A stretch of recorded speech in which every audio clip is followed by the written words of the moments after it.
গ্রাম বাংলায় একটা অঘোষিত নিয়ম আছে। সূর্য ডোবার পর বনের ডাকে কেউ সাড়া দেয় না, কারণ ওই ডাকে কান নয়, মন শোনে। আজকের গল্পটা এমন এক ভয় নিয়ে, যেখানে কেউ ধাওয়া করে না, কেউ মারে না, শুধু পথ ভুলিয়ে দেয়। একবার যদি তুমি সেই ডাকে সাড়া দাও, তাহলে সামনে রাস্তা থাকবে ঠিকই, কিন্তু ফেরার পথ চিরতরে হারিয়ে যাবে। আর ভয়ঙ্কর ব্যাপারটা জানো, এই গল্প শোনার সময় যদি হঠাৎ তোমার পাশ থেকে চেনা গলায় কেউ ডাকে, পেছনে তাকাবে না, কারণ আজকের গল্পটা বনভুলনির। গ্রামটার নাম ছিল শালবনী। নাম শুনলে মনে হয় যেন শান্ত, সবুজ আর নিরীহ কোনো জায়গা। কিন্তু যারা সেখানে বড় হয়েছে তারা জানত, এই নামের ভেতরেই লুকিয়ে আছে এক অদ্ভুত ভয়। শালবনীর চারপাশে যে জঙ্গলটা ছিল, সেটা শুধু গাছের জঙ্গল নয়। শাল, পলাশ আর গজারি গাছগুলো এমন ঘন হয়ে বাড়িয়ে থাকত যে দিনের বেলাতেও ভেতরে ঢুকলে আলো কমে যেত। সূর্যের রোদ পাতার ফাঁক গলে নামতে গিয়েও মাঝপথে হারিয়ে যেত। মাটিতে পড়ত শুধু ছায়ার ছায়া, লম্বা, বেঁকে যাওয়া, যেন কারোর বিকৃত হাত পা। জঙ্গলের ভেতরে বাতাসও ঠিকমতো বয়ে বেড়াত না। সবসময় একটা ভ্যাপসা গন্ধ, ভেজা মাটি, পচা পাতা আর অচেনা কিছুর মিশ্রণ। মাঝে মাঝে হঠাৎ করে গাছের ডাল ভাঙার শব্দ শোনা যেত, অথচ আশেপাশে কোনো মানুষ বা পশুর চিহ্ন থাকত না। শালবনীর লোকজন এই জঙ্গলকে দিনের বেলায় যতটা এড়িয়ে চলত, সন্ধ্যার পর তার থেকেও বেশি। সূর্য ডোবার আগেই গ্রামের রাস্তা ফাঁকা হয়ে যেত। দোকান বন্ধ, গরু বাড়িতে ঢোকানো, দরজায় খিল, সব কাজ যেন নিঃশব্দে, তাড়াহুড়ো ছাড়াই, কিন্তু ভীষণ সতর্কতায় করা হতো। কেউ কাউকে আলাদা করে কিছু বলতো না, তবু মনে হতো সবাই যেন কোনো অদৃশ্য চুক্তিতে সই করে রেখেছে। সন্ধ্যার পর বন পথে পা দেওয়া চলবে না, কারণ সবাই জানত ওই বনে থাকে বনভুলুনি। বনভুলুনিকে কেউ কখনো সামনে থেকে দেখেছে এমন কথা কেউ জোর দিয়ে বলেনি, কিন্তু তার অস্তিত্ব নিয়ে কারোর মনে সন্দেহ ছিল না। গ্রামের বুড়োরা বলতো, বনভুলুনি মানুষের ছায়া নকল করতে পারে। দূর থেকে দেখলে মনে হবে পরিচিত কেউ দাঁড়িয়ে আছে, বন্ধু, আত্মীয় কিংবা হারিয়ে যাওয়া মানুষটা নিজেই। আর যে একবার তার ডাকে সাড়া দেয়, সে আর ঠিক পথ খুঁজে পায় না। কখনো সে মানুষকে ভুল পথে ঘুরিয়ে ঘুরিয়ে সকালে জঙ্গলের ধারে ফেলে দেয়, চোখ ফাঁকা, মুখে কোনো কথা নেই। আবার কখনো কেউ আর ফেরে না। এই কারণেই শালবনীর মানুষ সন্ধ্যা নামলেই ঘরের ভেতরে ঢুকে পড়ত। দূর জঙ্গল থেকে যদি হঠাৎ কারোর নাম ধরে ডাক শোনা যেত, জানালার পাল্লা আরও শক্ত করে বন্ধ করা হতো। মারা শিশুদের মুখ চেপে ধরত, যেন তারা উত্তর না দেয়। কারণ শালবনীর সবাই জানত, বনভুলুনি ডাকলে তার ডাক শোনা মানেই বিপদ নয়, ডাকে সাড়া দেওয়াটাই আসল সর্বনাশ। এই গল্পটা শুরু হয়েছিল নিরঞ্জন মাইতিকে নিয়ে। নিরঞ্জন ছিল কলকাতায় বড় হওয়া এক তরুণ। কংক্রিটের রাস্তা, ট্রামের শব্দ, রাজ্যেদি চা খাওয়া আর মোবাইলের আলোয় বড় হওয়া ছেলে। বাবার চাকরির বদলির কারণে তাকে কয়েক মাসের জন্য শালবনী গ্রামে থাকতে হয়েছিল। সাময়িক ব্যাপার, তাই সে খুব একটা গুরুত্ব দেয়নি। গ্রাম মানেই একটু ধীর গতি, একটু একঘেয়েমি, এর বেশি কিছু সে ভাবেনি। লোককথা, ভূতপ্রেত, বনদেবতা, এইসব কথায় নিরঞ্জনের বিশ্বাস ছিল না। তার কাছে এসব ছিল গ্রামের মানুষের বানানো গল্প, অজানাকে বোঝার সহজ অজুহাত। কিন্তু শালবনীতে এসে প্রথম কয়েকদিনের মধ্যেই একটা বিষয় তার চোখে পড়ে। সূর্য ডোবার অনেক আগেই গ্রামের রাস্তাগুলো খালি হয়ে যেতে শুরু করত। বিকেলের আলো থাকতে থাকতেই দোকানপাট বন্ধ করে মানুষজন গুছিয়ে বাড়ির দিকে হাঁটা দিত। গরু বাছুর বাঁধা হয়ে যেত, উঠোনে জল ছেটানো শেষ, আর দরজায় খিল পড়ত অস্বাভাবিক তাড়াতাড়ি। এটা শুধু অভ্যেস নয়, মুখের ভাব দেখে বোঝা যেত এটা প্রয়োজন। এক সন্ধ্যায় নিরঞ্জন দেখেছিল আকাশে তখনও লালচে আলো লেগে আছে। সে বারান্দায় দাঁড়িয়ে মোবাইলে কথা বলছিল। হঠাৎ পাশের বাড়ির এক বয়স্ক মহিলা ছুটে এসে দরজা টেনে বন্ধ করে দিলেন। চোখে ছিল আতঙ্ক, যেন এক সেকেন্ড দেরি হলেই কিছু হয়ে যাবে। সেই দিনই নিরঞ্জন জিজ্ঞেস করেছিল গ্রামের এক মাঝবয়সী লোককে। তার চেহারায় ক্লান্তি আর চোখে ছিল অদ্ভুত সাবধানতা, বাঁশের বেড়ায় হেলান দিয়ে বসেছিল। নিরঞ্জন হালকা হাসি দিয়ে বলেছিল, কাকা, এখানে এত তাড়াতাড়ি সবাই ঘরে ঢুকে যায় কেন? লোকটা প্রথমে কিছুক্ষণ চুপ করেছিল, দূরের জঙ্গলের দিকে তাকিয়ে থাকল, যেখানে শাল আর পলাশ গাছগুলো ক্রমে অন্ধকার গিলতে শুরু করেছে। তারপর খুব ধীরে বলেছিল, বন ডাকে বাবু, সন্ধ্যের পর বন ডাকে। আর কিছু বলেনি, না কোনো ব্যাখ্যা, না কোনো গল্প। প্রশ্ন করার আগেই সে উঠে পড়েছিল। সেই কথাটুকুই যেন যথেষ্ট ছিল। আর জানার দরকার নেই, জানলেও লাভ নেই। নিরঞ্জনের থাকার ব্যবস্থা হয়েছিল গ্রামের শেষ প্রান্তে, বনের ঠিক মুখে। দিনের আলোয় বাড়িটাকে খুব সাধারণই লাগত। মাটির দেয়াল, টালির ছাদ, সামনে ছোট উঠোন। কিন্তু উঠোন পেরোলেই শুরু হয়ে যেত জঙ্গল। কোনো স্পষ্ট সীমারেখা ছিল না। মনে হতো গাছগুলো আস্তে আস্তে এগিয়ে এসে বাড়িটাকে ঘিরে ধরেছে। রাত নামলেই বদলে যেত সবকিছু। বাতাস বইত, কিন্তু সেটা শহরের হাওয়ার মতো নয়। এই হাওয়ার ভেতরে ছিল একটা ভারী ভাব, পাতার গন্ধ, ভেজা মাটির সোঁদা গন্ধ, আর অচেনা কিছুর উপস্থিতি। শাল আর গজারি পাতাগুলো একে অপরের গায়ে ঘষা খেয়ে এমন শব্দ করত যেন কেউ খুব ধীরে হাঁটছে।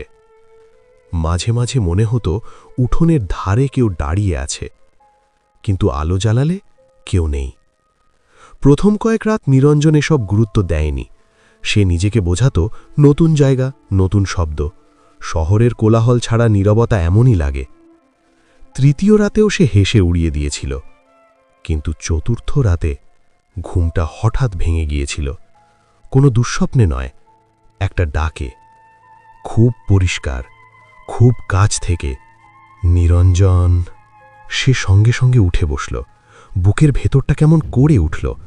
ঘর অন্ধকার, শুধু জানালার ফাঁক দিয়ে চাঁদের ফ্যাকাশে আলো ঢুকছে। বাতাস থমকে আছে, পাতার শব্দ নেই। কিন্তু গলাটা ঠিক তার মায়ের মতো, কলকাতায় থাকা মায়ের গলা, যে গলা দিয়ে ছোটবেলায় তাকে ঘুম পাড়ানো হতো, যে গলা ফোনে শুনলে আজও তার মন হালকা হয়ে যায়। অথচ সেই মা কোনোদিনই গ্রামে আসেননি, শালবনীর নামও ঠিকমতো জানেন না। এত রাতে মা? নিরঞ্জন ফিসফিস করে বলেছিল। নিজেকে বোঝালো স্বপ্ন, আধো ঘুমে শোনা ভুল, মাথার ভেতরের কল্পনা। সে আবার শুয়ে পড়ার চেষ্টা করেছিল। ঠিক তখনই ডাকটা আবার এলো, আরও স্পষ্ট, আরও কাছে। এই যে, বাইরে আয়, রাস্তা ভুলে গেছিস। এই কথাটায় নিরঞ্জনের শরীর ঠান্ডা হয়ে গেল। কারণ এই বাক্যটা, এই শব্দগুলো তার মা ঠিক এভাবেই বলতেন যখন ছোটবেলায় সে হারিয়ে যেত। জানালার বাইরে তাকিয়ে সে কিছু দেখতে পেল না, শুধু ঘন অন্ধকার আর তার ভেতরে দুলতে থাকা গাছের ছায়া। তবু মনে হচ্ছিল কেউ দাঁড়িয়ে আছে, অপেক্ষা করছে। ডাকটা আরেকবার এলো, এবার একটু বিরক্তি মেশানো। চল না, এত দেরি করছিস কেন? নিরঞ্জনের হাত কাঁপছিল। বুকের ভেতরে দুইটা অনুভূতি লড়াই করছিল। একটা বলছিল দরজা খুলে ফেলো, আর একটা চিৎকার করে বলছিল না। ঠিক তখনই তার মনে পড়ে গেল গ্রামের সেই মাঝবয়সী লোকটার কথা। বোন ডাকে বাবু। নিরঞ্জন ধীরে ধীরে পিছিয়ে গেল, দরজার খিলটা শক্ত করে ধরল। মুখ দিয়ে কোনো শব্দ বেরোল না, যেন বেরোলেই কেউ শুনে ফেলবে। বাইরে আবার পাতা নড়ল, পায়ের শব্দ, একদম দরজার সামনে। আর সেই পরিচিত গলা, এবার একদম ফিসফিস করে, নিরঞ্জন, দরজা খুলিস না কেন? পরের দিন সকালেও নিরঞ্জনের মাথার ভেতর রাতের ডাকটা গিঁথেছিল। ঘুমোতে পারলেও ঘুমটা ছিল ভাঙা ভাঙা। চোখ খুললেই মনে হচ্ছিল কেউ যেন জানালার বাইরে দাঁড়িয়ে আছে। সূর্য উঠেছে, গ্রামের পথ দেখা যাচ্ছে, মানুষজন চলাফেরা করছে, তবু ভয়টা কাটেনি। সকালে সে সোজা চলে গেল মহাদেব কাকুর কাছে। মহাদেব কাকু ছিলেন গ্রামের সবচেয়ে বয়স্ক মানুষদের একজন। কুঁজো হয়ে যাওয়া শরীর, ধবধবে সাদা দাঁড়ি, চোখ দুটো অদ্ভুতভাবে সতর্ক, যেন অনেক কিছু দেখে ফেলেছে আর এখন আর কিছু দেখার ইচ্ছে নেই। লোকজন বলতো তার ঠাকুরদাও নাকি এই গ্রামেই জন্মেছিলেন। নিরঞ্জন রাতের সব কথা খুলে বলল, ডাকের কথা, মায়ের গলার কথা, দরজার সামনে পায়ের শব্দ। একটা শব্দও বাড়িয়ে বলেনি সে। সব শুনে মহাদেব কাকুর মুখটা ধীরে ধীরে ফ্যাকাশে হয়ে গেল। হাতের বিড়িটা নিভে গেলেও তিনি খেয়াল করলেন না। অনেকক্ষণ চুপ করে থাকার পর বললেন, ডাক শুনেছিস মানে বোন তোকে চিনে ফেলেছে। কথাটা এমনভাবে বললেন যেন এটাই সবচেয়ে ভয়ঙ্কর খবর। এটা কি বলছেন কাকু? নিরঞ্জন হাসার চেষ্টা করল। হাসিটা ঠিক হাসি হল না। এসব তো কাকতালীয় হতে পারে। মহাদেব কাকু চারপাশে তাকালেন, উঠোনে আর কেউ আছে কিনা নিশ্চিত হলেন। তারপর গলা নামিয়ে ফিসফিস করে বললেন, এই কথা বাইরে বলা যায় না বাবু। তার কণ্ঠে ছিল ভয় নয়, সাবধানতা। বোন ভুলুনি প্রথমে ডাক দেয়, চেনা গলায়, মায়ের, বউয়ের, সন্তানের, যার ডাক শুনলে মানুষ থামতে পারে না, সেই গলায়। নিরঞ্জনের গলা শুকিয়ে গেল। তারপর সে আস্তে করে জিজ্ঞাসা করল, তারপর পথ ঘোরায়? মহাদেব কাকু বললেন, যে রাস্তা মানুষ ছোটবেলা থেকে চেনে সেটাই হঠাৎ অচেনা হয়ে যায়। গাছ একই থাকে কিন্তু দিক বদলে যায়। মানুষ ভাবে একটু পরেই বেরিয়ে যাবে, কিন্তু তারা একই জায়গায় ঘুরতে থাকে। আর তারপর মানুষটা বনেই থেকে যায়। নিরঞ্জন ঢোক গিলল। মানে মরে যায়? এই প্রশ্নটা সে নিজেও পুরোপুরি করতে চায়নি। মহাদেব কাকু ধীরে মাথা নাড়লেন, না। তারপর একটা ভারী নিঃশ্বাস ফেলে বললেন, তার থেকেও খারাপ। নিরঞ্জন কিছু বলার আগেই বুড়ো আবার কথা বললেন, মরা মানুষ তো শেষমেশ চুপ করে যায়, কিন্তু যারা বন ভুলুনির ডাকে যায় তারা পুরোপুরি যায় না। তাহলে? নিরঞ্জনের বুকের ভেতরটা ধক করে উঠছিল। তাদের শরীরটা থাকে, মহাদেব কাকু বললেন, কিন্তু পথ ভুলে যায় মন। তার আর মানুষ থাকে না। বন যেভাবে চায় সেভাবেই হাঁটে, ডাকে, অপেক্ষা করে। তিনি নিরঞ্জনের চোখের দিকে তাকালেন। কখনো কখনো অন্যদের ডাকতেও শোনা যায় তাদের গলা। এই কথায় নিরঞ্জনের মাথার ভেতর গতরাতের মায়ের কণ্ঠটা ফিরে এলো। মহাদেব কাকু শেষ কথাটা বললেন খুব নিচু গলায়, তুই আজ থেকে সন্ধ্যের পর দরজা খুলবি না বাবু। যেই ডাকুক আর যার গলাতেই ডাকুক। একটু থেমে যোগ করলেন, কারণ বন ভুলুনি একবার চিনে ফেললে আর ভুল করে না। নিরঞ্জন উঠতে গিয়েও উঠতে পারল না। দিনের আলোতেও তার মনে হচ্ছিল জঙ্গলটা খুব কাছে চলে এসেছে। গ্রামে একটা পুরনো গল্প চালু ছিল। কেউ খুব জোরে বলতো না, কেউ লিখে রাখেনি। তবু শালবনী গ্রামের প্রতিটা মানুষ এই গল্পটা জানত। বছর ৩০ আগে এক কাঠুরে ছিল হরিপদ। হরিপদই জঙ্গলকে ভয় পেত না, বরং বলা যায় জঙ্গলটাই ছিল তার রুজিরুটি। রোজ ভোরে কুড়াল কাঁধে নিয়ে বনের ভেতর ঢুকত। কোন গাছ কোথায়, কোন পথে গেলে আগে বেরোনো যায়, সব তার মুখস্থ ছিল। গ্রামের লোকেরা বলতো হরিপদ চোখ বুঝেও বন পেরিয়ে আসতে পারবে। সেই হরিপদই একদিন সন্ধ্যায় ফেরেনি। প্রথম দিন সবাই ভেবেছিল দেরি হচ্ছে। দ্বিতীয় দিন উদ্বেগ শুরু হয়। গ্রামের লোকজন দল বেঁধে খুঁজতে বেরিয়েছিল। বনের ভেতর, নদীর ধারে, পরিচিত সব পথ ধরে। কোথাও কুড়াল পড়ে নেই, রক্ত নেই, চিৎকারের চিহ্ন নেই, কিছুই না। ঠিক তৃতীয় দিনের দুপুরে তাকে পাওয়া গিয়েছিল, গ্রামের পুকুরের ধারে। হরিপদ, কিন্তু যেন হরিপদ নয়। শরীরটা অদ্ভুতভাবে শক্ত হয়েছিল, জামাকাপড় কাদায় মাখা, পা দুটোতে কাঁটার দাগ। কিন্তু সবচেয়ে ভয়ঙ্কর ছিল তার চোখ। চোখ দুটো খোলা ছিল, তাকিয়েছিল, কিন্তু সেই তাকানোতে কোনো দৃষ্টি ছিল না। যেন কেউ ভেতর থেকে তাকাচ্ছে না, শুধু চোখ দুটো খোলা রাখা হয়েছে। লোকজন যখন কাছে গিয়েছিল, হরিপদ তখনও বেঁচে ছিল, ঠোঁট নড়ছিল। খুব আস্তে, খুব একঘেয়ে গলায় সে একটাই কথা বলছিল বারবার, পথটা ঠিক ছিল, পথটা ঠিক ছিল। কেউ জিজ্ঞেস করেছিল, কোন পথ হরিপদ? কোনো উত্তর আসেনি, শুধু সেই কথাটাই, পথটা ঠিক ছিল, পথটা ঠিক ছিল। গ্রামের এক বৃদ্ধ বলেছিল, ও এখনো বনেই আছে। কেউ বুঝতে পারেনি কথাটার মানে। কয়েক মিনিটের মধ্যেই হরিপদের শরীরটা ঢিলে হয়ে গিয়েছিল। চোখ খোলা রেখেই সে মারা যায়। এরপর থেকে এই গল্পটা আর গল্প হয়ে থাকেনি।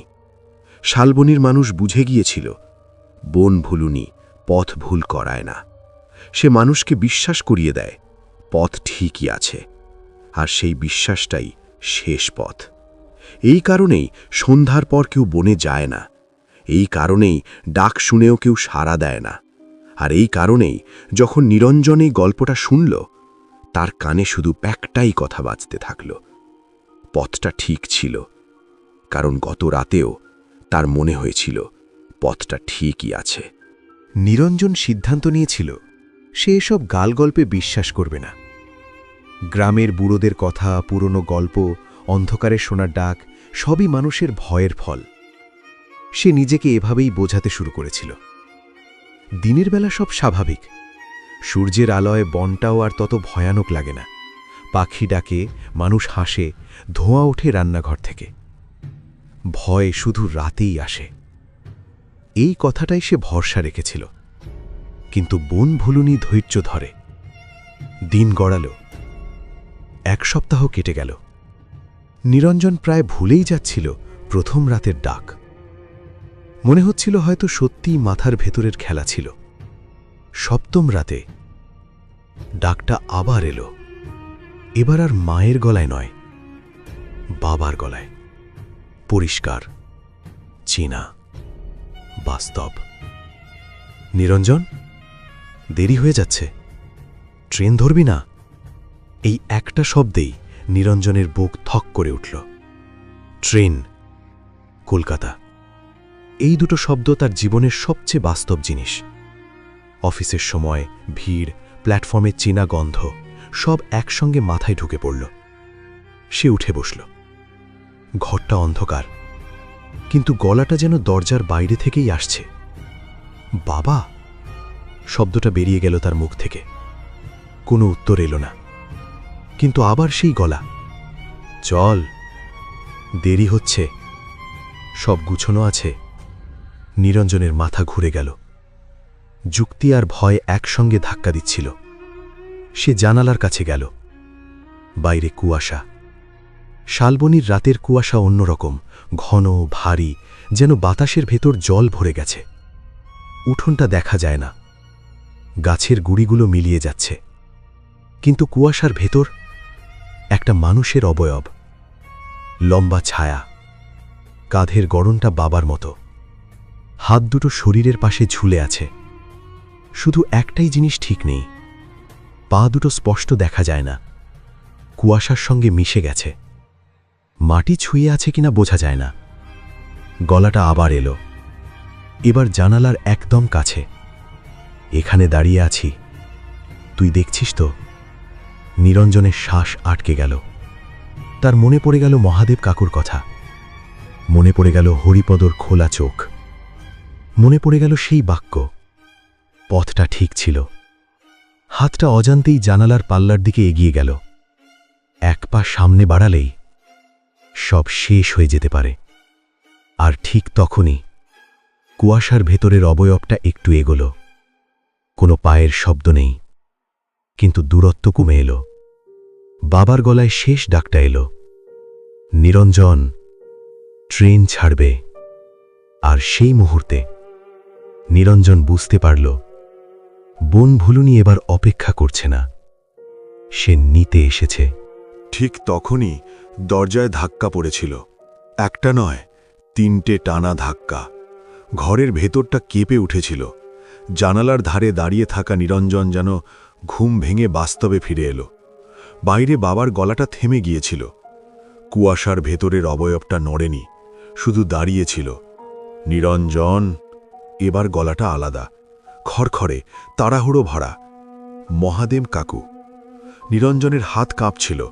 দরজার খিল খুলতে গিয়ে সে এক মুহূর্ত পিছনে তাকালো। জানালার বাইরে আর কিছু দেখা যাচ্ছে না, কুয়াশা আরো ঘন হয়ে গেছে। দরজা খুলতেই মহাদেব কাকু প্রায় ঠেলে ঘরে ঢুকে পড়লেন। দরজা খুলিসনি, যদি 1 সেকেন্ড দেরি করতি আজ তোকে খুঁজে পাওয়া যেত না। তার শ্বাস ভারী, কপালে ঘাম, চোখ দুটো আতঙ্কে বড়। তিনি দরজা বন্ধ করে সঙ্গে সঙ্গে ভেতর থেকে খিল দিলেন। তারপর নিজের সঙ্গে আনা একটা পুরনো লোহার দা মাটিতে ঠুক করে রাখলেন, ঠিক দরজার সামনে। লোহার শব্দটা ঘরের ভেতর অদ্ভুতভাবে জোরে শোনা গেল। এরপর কাকু পকেট থেকে ছাই বের করলেন, কালচে ধূসর ছাই। খুব সাবধানে দরজার সামনে, জানালার নিচে আর ঘরের চার কোণে ছড়িয়ে দিলেন। বন ভুলুনি লোহা আর আগুন ছুঁতে পারে না, তিনি ফিসফিস করে বললেন। লোহার গন্ধও সহ্য করতে পারে না। নিরঞ্জন তখনও জানালার দিকেই তাকিয়ে আছে। বাইরে আর কোনো অবয়ব নেই, কিন্তু তার বুকের ভেতর একটা অদ্ভুত চাপ, যেন কিছু ঠিক দরজার বাইরে দাঁড়িয়ে আছে, শুধু ঢুকতে পারছে না। ঘরের ভেতরে ছাইয়ের গন্ধ ছড়িয়ে পড়ল। লোহার দ্বার ঠান্ডা ঝিলিক চাঁদের আলোয় কেঁপে উঠল। নিরঞ্জনের গলা শুকিয়ে গিয়েছিল। কাকু, একটু থেমে সে বলল, ও কি আবার আসবে? মহাদেব কাকু তার দিকে তাকালেন। এই প্রথম নিরঞ্জন লক্ষ্য করল, বুড়োর চোখে শুধু ভয় নেই, আছে ক্লান্তি, আর এমন একটা দৃষ্টি যেন তিনি এই প্রশ্নটা বহুবার শুনেছেন। কাকু কোনো উত্তর দিলেন না, শুধু ধীরে জানালার দিকে তাকালেন, তারপর দরজার সামনে রাখা লোহার দ্বার দিকে। কিছুক্ষণ পর বললেন, আজ রাতটা পার কর, কথা কাল হবে। তার কণ্ঠে কোনো আশ্বাস নেই। বাইরে হঠাৎ করে হাওয়া বয়ে গেল, পাতাগুলো জ্বলে কেঁপে উঠল। দরজার বাইরে কারো পায়ের শব্দ শোনা গেল না, তবু ছাইয়ের ওপর যেন কিছু একটা হালকা চাপ পড়ল। মহাদেব কাকু চোখ বন্ধ করলেন, আর নিরঞ্জন বুঝে গেল প্রশ্নটার উত্তর না পাওয়াটাই আসল উত্তর। সেই রাতের পর ডাক থামেনি। নিরঞ্জনের জন্য নয়, শুধু শালবনির জন্য। কখনো গভীর রাতে বন্ধুর গলা শোনা যেত, স্কুলের দিনের বন্ধু, যে শহরে থাকে, তার হাসি, তার ডাকনাম সহ। কখনো শোনা যেত পুরনো প্রেমিকার কণ্ঠ, ভাঙা, অনুনয়ে ভরা, ঠিক যেভাবে শেষবার ফোনে কথা বলেছিল। আর কখনো কোনো চেনা গলা নয়, তবু অদ্ভুতভাবে আপন, যেন বহুদিন ধরে চেনে, যেন ডাক না শুনলে কষ্ট হবে। গ্রামের মানুষ রাতের পর রাত দরজা বন্ধ করে জেগে থাকত। জানালার পাল্লায় কাঠের ঠেকনা, দরজার সামনে ছাই, কোথাও কোথাও লোহার দা। তবু ডাক আসত, দেয়ালের ভেতর দিয়ে, হাওয়ার ভেতর দিয়ে। তারপর এক সকালে খবরটা ছড়িয়ে পড়ে। গ্রামের এক মহিলা নিখোঁজ। ভোরবেলা উঠোনে তার চটি পড়েছিল, দরজার খিল ভেতর থেকে খোলা। কেউ কিছু শুনেনি, শুধু প্রতিবেশী বলেছিল গভীর রাতে কারো গলা শুনেছিল, খুব শান্ত স্বরে বলছিল, এই দিকটা, ঠিক এই দিকটা। দুদিন যেতে না যেতেই আর একজন। এবার আর কেউ অস্বীকার করল না। সবাই জানত তাদের শেষবার দেখা গেছে বনের পথ ধরতে। পুলিশ এলো, জিপের আলো, বুটের শব্দ, কথা বলার গলার জোর, সব মিলিয়ে গ্রামে কিছুক্ষণের জন্য যেন সাহস ফিরে এসেছিল। অফিসাররা নোট নিল, প্রশ্ন করল, হাসলও কেউ কেউ। কিন্তু বনের ধারে গিয়ে সব বদলে গেল। বনের ভেতরে ঢোকার পর আধ ঘন্টার বেশি কেউ থাকতে পারল না। কম্পাস ঘুরে যাচ্ছিল, মোবাইলের সিগন্যাল নেই, একই গাছ বারবার সামনে পড়ছে, যেন হাঁটলেও কোথাও এগোনো যাচ্ছে না। একজন কনস্টেবল হঠাৎ থেমে গিয়েছিল, বলেছিল সে নাকি মায়ের গলা শুনছে। অফিসাররা জোর করে তাকে টেনে বের করে আনে। শেষমেশ পুলিশও কিছু পেল না, না কোনো দেহ, না কোনো চিহ্ন, না কোনো যুক্তিসঙ্গত ব্যাখ্যা। রিপোর্টে লেখা হলো, জঙ্গল ঘেরা এলাকা, দিগ্ভ্রান্ত হওয়ার সম্ভাবনা। কিন্তু শালবনির মানুষ জানত এটা দিগ্ভ্রান্তি নয়, এটা ডাক। রাতে নিরঞ্জন জানালার কাছে দাঁড়িয়ে থাকত আর না, তবু ডাক শোনা যেত, কখনো একদম কাছে, কখনো খুব দূর থেকে। সবচেয়ে ভয়ঙ্কর ছিল, ডাকগুলো আর তাড়া দিত না, ধৈর্য ধরে ডাকত, যেন জানে একদিন না একদিন কেউ না কেউ সাড়া দেবেই। আর সেই রাতে যখন বাতাস থেমে যায় আর বন নিঃশব্দ হয়ে ওঠে, শালবনির মানুষ বুঝতে পারে আজ আবার কেউ হারিয়ে যাবে। একদিন রাতে নিরঞ্জন ঠিক করল, আর নয়, ডাক যতই আসুক দরজার এপাশে লুকিয়ে থেকে আর বাঁচা যাবে না। বোন যদি তাকে চিনে ফেলে থাকে তবে পালিয়ে লাভ নেই, তাকে মুখোমুখি হতেই হবে। মহাদেব কাকু বারবার নিষেধ করেছিলেন, বোনকে খুঁজতে গেলে বোন তোকে পেয়ে যাবে। নিরঞ্জন শোনেনি। সেই রাতে চাঁদ উঠেছিল, পূর্ণ নয়, আধখানা, তবু আলো যথেষ্ট। সে হাতে একটা দেশলাই, পকেটে মোবাইল আর মনে একরাশ ভয় নিয়ে বনের ভেতর ঢুকল। প্রথম কয়েক মিনিট পথটা পরিষ্কারই ছিল। চেনা গাছ, চেনা বাঁক, চাঁদের আলোয় মাটি দেখা যাচ্ছে। সে মনে মনে বলল, সবই গাল গল্প। কিন্তু 10 মিনিট পরেই সব গাছ একরকম হয়ে গেল। শাল, পলাশ, গজারি আর আলাদা করা যাচ্ছে না। যে গাছটার পাশ দিয়ে সে একটু আগেই গেছে সেটাই আবার সামনে এসে দাঁড়াচ্ছে। একই বাঁক, একই ছায়া, একই পাতা পড়ার শব্দ। ঘড়ির কাঁটা নড়ছে কিন্তু পথ এগোচ্ছে না। তারপর ডাকটা এলো, খুব শান্ত, খুব নিশ্চিত। এই দিকটা, ঠিক এই দিকটা। নিরঞ্জন থমকে দাঁড়াল। সামনে চাঁদের আলোয় একজন মানুষ দাঁড়িয়ে, চেনা মুখ, তার নিজেরই মুখ। একই কপালের ভাঁজ, একই দাড়ির ছায়া, একই চোখের নিচের ক্লান্তি। শুধু চোখ দুটো খালি, যেন ভেতরে কেউ নেই, যেন চোখ শুধু দরজা, ঘর ফাঁকা। নিরঞ্জনের শ্বাস কেঁপে উঠল। তুই কে? ওটা হালকা হেসে বলল, আমি তুই না। গলাটা একা নয়, ভেতরে অনেক গলার প্রতিধ্বনি। আমি সেই সব মানুষ যারা পথ ভুলে গিয়েছিল। চারদিকের গাছ নড়ে উঠল, পাতার শব্দ আর শব্দ রইল না। মনে হলো কেউ ফিস ফিস করছে।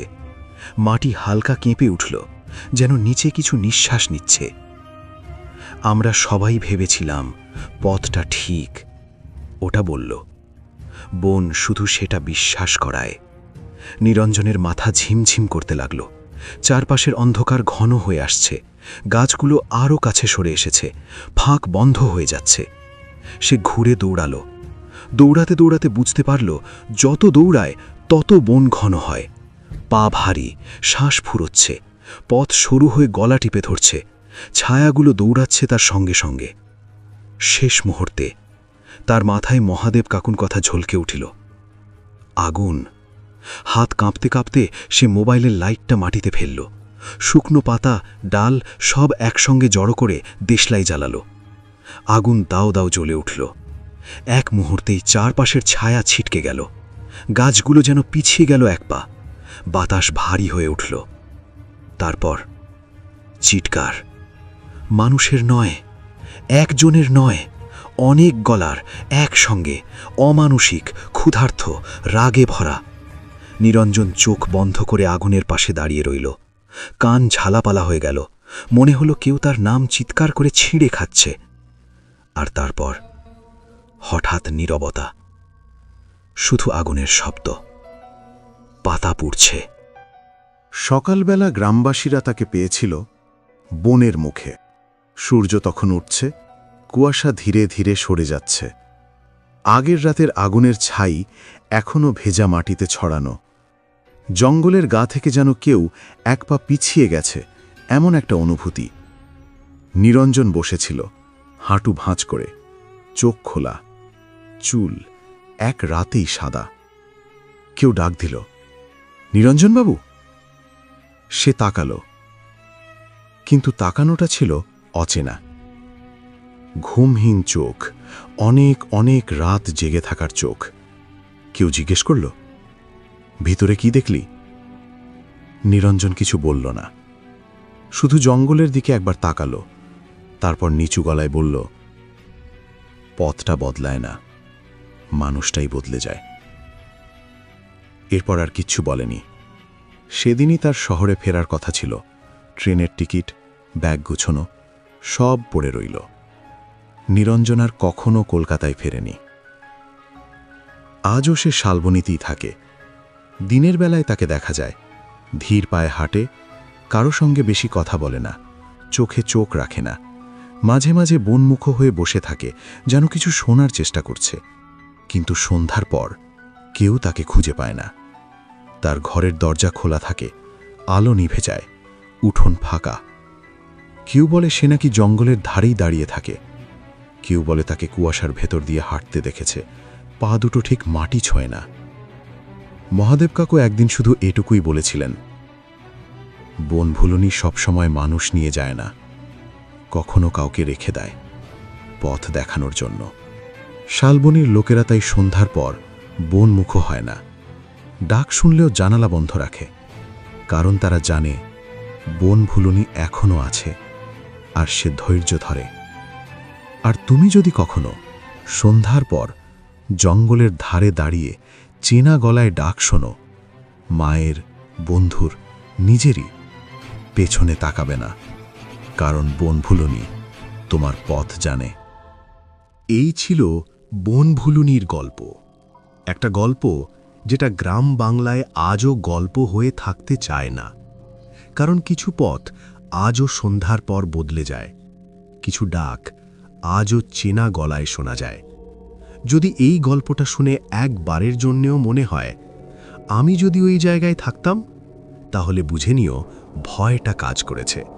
আর এমনই বাস্তব লোককথা, গ্রাম বাংলার অজানা ভূত আর নিষিদ্ধ গল্প পেতে এখনই চ্যানেলটিকে সাবস্ক্রাইব করে বেল আইকনটা চেপে রাখো, কারণ পরের গল্পটা হয়তো শুরু হবে তোমার চেনা কোনো পথ থেকেই।